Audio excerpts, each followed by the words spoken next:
Today, I'm going to answer the question, do you need a real estate license to flip houses? Well, by the end of this video, I'm going to answer that question and share with you some of the unique strategies I'm doing in today's market when it comes to flipping houses. One of the most amazing things about being a real estate investor is the myriad of strategies that actually exist out there. And the crazy thing is a lot of people believe that some of these strategies are reserved with those people that have certain licenses. And I can assure you that most of the times that is really not the case. So today, let's dive into this by first talking about the strategy behind flipping houses. I will then explain what a real estate license is and who needs those. And finally, I'll detail out a unique strategy that I'm doing in today's market that utilizes flipping houses. If you're ready, let's go.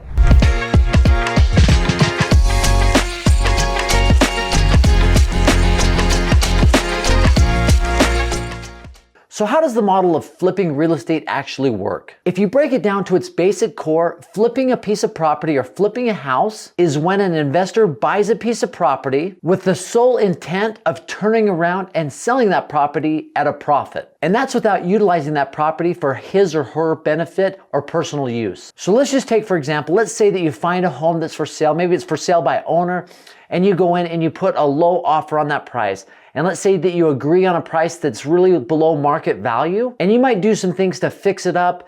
You might do something cosmetically, and then your whole goal is, whether it's 2, 3, 4 months down the road, is turn around and sell that for much higher than you bought it for. Essentially, at its basic core, that is flipping real estate. Now, there's a really important element when it comes to flipping houses, whether you're doing a traditional flip or maybe a more involved strategy like a slow flip. And that is being able to negotiate the home at a very low price. Because when it comes to flipping real estate, if you're not able to obtain that property at a very low price, it's going to be very hard to make a profit. Think about it. We need to come in and get a property that's maybe valued here and get it under contract here. Because if we're able to do that, we can then do some things to add value to it, even though it's valued here. By doing just a handful of things, we can maybe raise that property value from this level up to this level. But even if you're able to do that and just buy it at the price that they're asking and putting some money into it, the profit margins just do not make sense to be able to make enough profit to make it worth your while. So the key to making house flipping work is getting these homes at a discount. And whenever I've seen somebody be able to get a home at a quality discount, it comes down to two basic things. It's being able to find either a distressed property or a distressed seller. Now, what does that mean? A distressed property is one that is exactly like it sounds, right? It's distressed. It's got some challenges. It's got some problems. It needs some things that need to be enhanced in order to make it look like somebody would want to live there. Now, a distressed seller, that is somebody who is going through some challenges, right? They might be experiencing some challenges financially where they can't make their mortgage payments, their tax payments, or they might be going through a challenging situation in their life, or they might need to move because of a job. Any of those situations, if you come in with a distressed seller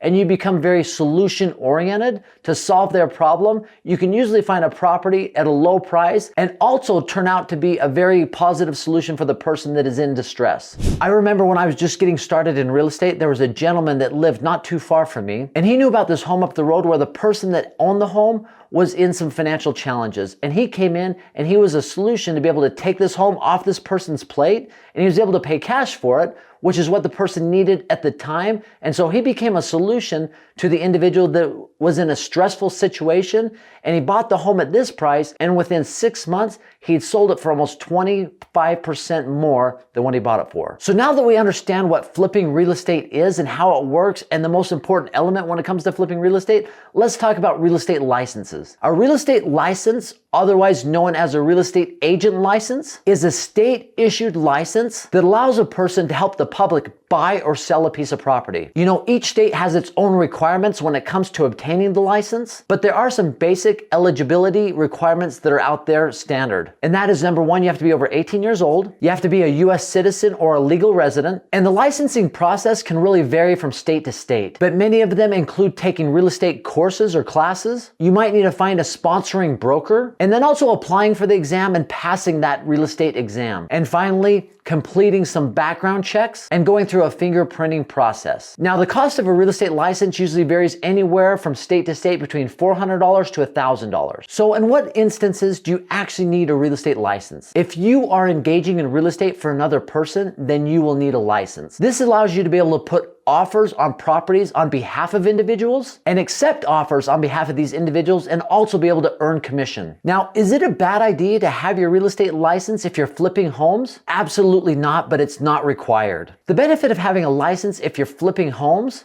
as a real estate agent, could be the commission you could receive if you are buying or selling that piece of property. So there actually could be additional money you could make as a real estate agent if you have your license and you were the one that's flipping the piece of property. So think about it for a second. You're a real estate agent. Let's say that you find a piece of property and you buy that. You can forego your commission, obviously, if you're buying it for yourself. But when you turn around and sell it, you can be the representing agent and receive that commission in addition to all the profit that you have baked into that real estate flip. Now understand this, most real estate investors that I know aren't necessarily utilizing real estate agents to find these properties. They're using software to find off-market real estate deals. Now it doesn't mean you can't use real estate agents. I actually love using real estate agents in most of the transactions that I'm doing. And there's a reason behind that. I've always found when you utilize a real estate agent, they are very good at making sure that all the I's are dotted and all the T's are crossed. I understand that in today's economy, there's a lot of people that are nervous about the idea of flipping properties just because of the value of homes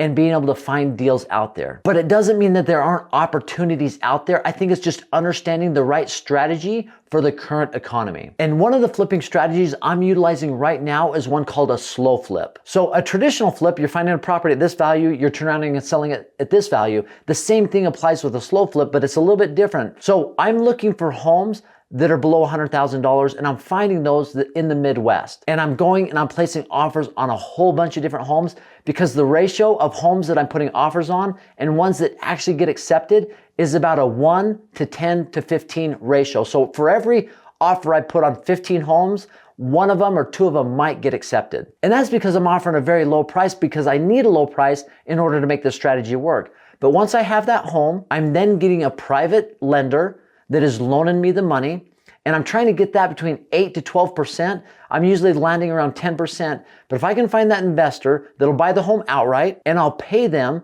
their 10% interest, let's say, and they are financing it to me over a 5, 6, or 7 year period of time. I'll then take that property that I got at a very low price and that I have funded through a private investor, and I will turn around and I will sell that property to somebody under a seller financing contract called a land contract. And it's very important that it is a land contract because there are some very important benefits for you under a seller financing model with a land contract. Now, I will finance it to this buyer over the course of a 30-year term. Now, understand this. I'm getting it financed by the investor to me for anywhere between 5, 6, or 7 years. So my goal is financing it like a vehicle where it's paid off in 5, 6, or 7 years, but I'm selling it on a traditional mortgage over a 30-year period of time. Now, there's obviously some things I need to do. Now, the price is much higher that I'm selling it at, and the interest rate is gonna be higher because the person that's buying it from me probably can't get traditional bank financing. And so they're coming to me with a lot less down, but I'm charging them a little bit higher interest rate because I'm being charged a higher interest rate. But I'm trying to get the payment that I'm making to the individual that lent me the money a little bit lower than the payment that I'm receiving from the individual who's going to be buying the home from me. Now, understand by doing that, I am covering my monthly payment every single month. But look what happens when I get a handful of these properties. I get 10, 20, or 30, 40 of these, and I build up this portfolio over the next 2 to 3 to 4 years. What's going to happen after the 6th and 7th year that this strategy has been in implementation? Well, you're exactly right. I have no more payments going to the investor. That's been paid off. But I have those monthly payments coming in every single month from the individuals that I am selling those homes to. And you might say, well, what happens if they default or what happens if they don't make their mortgage payment? Well, obviously, when you don't make your mortgage payment, the bank comes in, steps in, they might foreclose on the property. But with a land contract, that's why this is important. You do not have to foreclose on the property. You can act like a landlord and evict them with none of the landlord responsibilities. So this strategy of slow flip is one that I'm utilizing right now, and it falls under that flipping category. And this is a strategy that I've seen work really well in today's market, but I'd be interested in hearing what flipping strategies you're currently utilizing in today's market. And as always, just for stopping by and watching the video, I have a free gift for you. If you just go to this website, aaronsfreetraining.com, I've got for you a short-term rental calculator where you put in all the input, the price, the expenses, and it spits out to you whether it's a good deal or not. And it's 100% free, no obligation. Just click on the link below. Once again, thanks for stopping by and watching the video. Have a great day.